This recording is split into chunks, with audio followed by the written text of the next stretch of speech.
त्यात जोडात तुमचं एक पक्षी रेसर पाहिजे, त्याच्यात स्पीड असतो. एक पक्षी तुमचा ब्रिडर पाहिजे. आता हा आपला रेसर आहे, 500 खेळलेली फिमेल आपली, आणि हा आपला ब्रिडर बर्ड आहे, त्याची पण लाईन आपल्याकडे दरवर्षी 500 खेळलेली. तर रेसर आणि ब्रिडरचं कॉम्बिनेशन केलं की ते बऱ्यापैकी जमून जातं. आणि दुसरी गोष्ट, कप्प्याची साईज आपली अंदाजे कमीत कमी 2x2 तरी पाहिजे.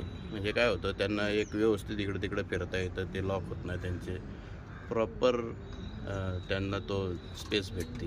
म्हणजे एक पक्षी तुमचा इथं अंड्यावर जरी बसला तरी एक पक्षी तुमचा तिकडं बरोबर तिकडं याच्यात थांबलेला असतो.